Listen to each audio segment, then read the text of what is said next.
Welcome to Woes on Wire.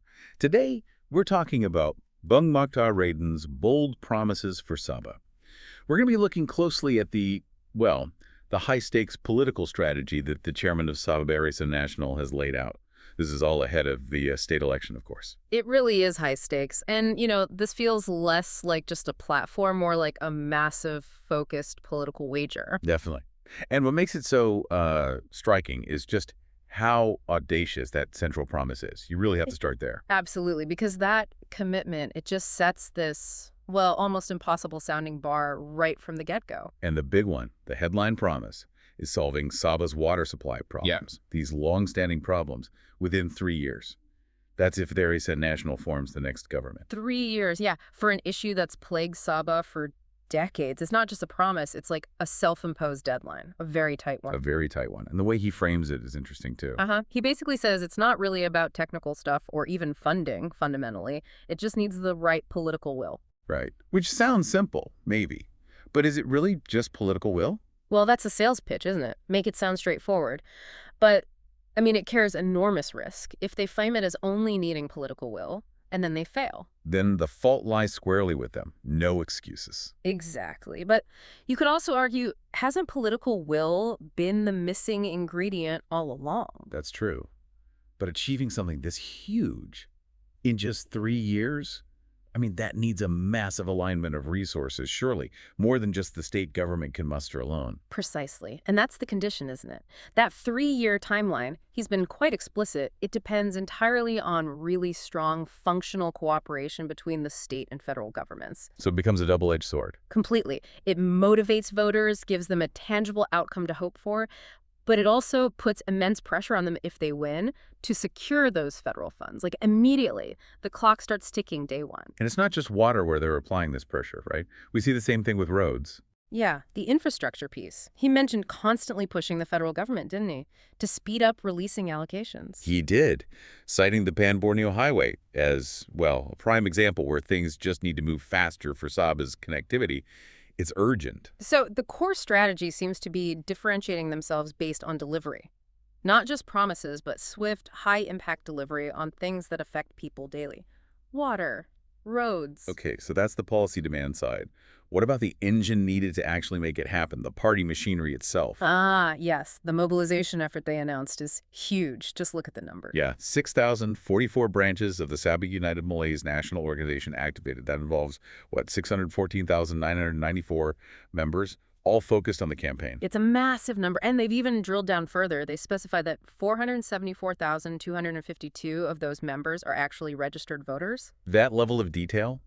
It suggests a really targeted approach, doesn't it? Making sure grassroots effort turns into actual votes. Definitely a focused voter engagement strategy. But there's another key part to their internal strategy. Which is? Renewal, the focus on bringing in new blood. Oh, right, the 80% figure. That's striking.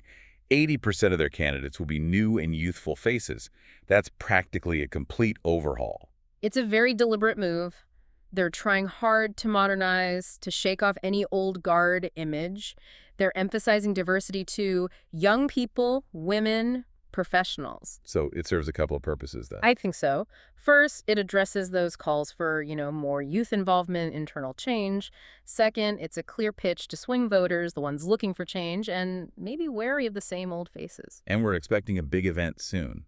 A campaign launch where they'll unveil the full manifesto and these candidates. That's the plan. That's where we'll see the full picture laid out. Okay, so what are the pillars of that manifesto likely to be, beyond the big water and roads promises? Well, the main themes mentioned are economic recovery, education, and these broader Sabah development plans. It sounds quite comprehensive. Trying to address the long-term picture. Exactly. Generating sustainable wealth, making sure people are equipped to actually benefit from it, trying to tackle that old grievance, that Sabah's wealth doesn't always flow back adequately to its own people.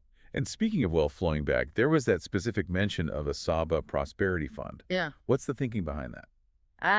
Yes. That seems like a very direct response to that resource allocation issue, a prosperity fund. It implies setting up a proper system, a mechanism, to ensure citizens get a direct, tangible benefit from the state's resources. Like a dividend, maybe, from oil and gas or other assets. Potentially. Something like annual payouts, perhaps, or specific grants. It's aimed at, let's say, democratizing the state's wealth, connecting people directly to the ringgit earned from Sabah's natural resources. It could be quite popular if implemented well. Interesting. That ties into economic stability. What about political stability? Because that 3-year water plan, well, it needs a stable government to even have a chance. Absolutely. And on that front, Barisan Nasional has stressed they'll continue cooperating with Pakatan Harapan. Why is that coalition piece so important for their pitch? Well, the stated reason is stability, protecting the people's interests. But strategically, it's vital for securing that federal support we talked about earlier. Ah, right. Showing they can work with the federal partners. Exactly. It signals they're ready to form a stable, cooperative state government. They also framed it as necessary for consolidating the grassroots and bringing in new ideas. Meanwhile, they're not holding back on their rivals, are they? No, definitely not. Bung Moktar directly claimed that Gabungan Rakyat Sabah is facing a, quote, serious crisis. And he pointed specifically to Parti Bersatu Sabah and Sabah Progressive Party leaving the coalition. Yeah, that's pure political positioning, isn't it? Trying to paint the opposition as unstable, fractured. If they can make Gabungan Rakyat Sabah look shaky, it makes their own coalition look like the more reliable choice for forming a government. And it seems their own coalition arrangements are pretty much sorted. The reports suggest that the talks between Pakatan Harapan and Barisan Nasional are mostly done. Just minor details left, apparently, before an announcement.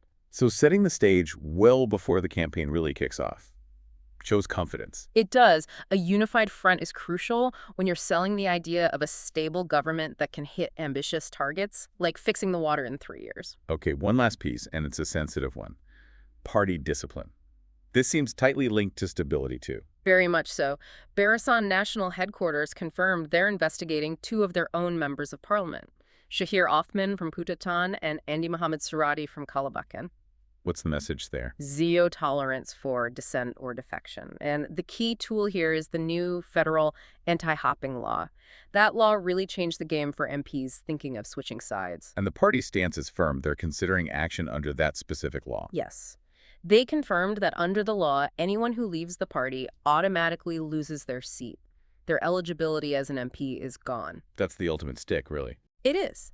By investigating these 2 MPs, they're sending a very clear, very strong message to everyone else, current candidates, members, that unity will be enforced, strictly. So it reinforces that image of a disciplined machine, ready to govern and deliver, control from the top to ensure stability below. Exactly. It all ties together. So if we put it all together, Bung Moktar's strategy seems to be this blend of, well, audacious promises like that 3-year water fix, combined with ensuring the political stability needed to achieve it, through careful coalition building and pretty strict internal enforcement using that anti-hopping law. It's a demanding equation, absolutely. It basically sets up the election as a choice. Yeah. Do voters believe this group can actually forge and maintain that crucial federal-state partnership?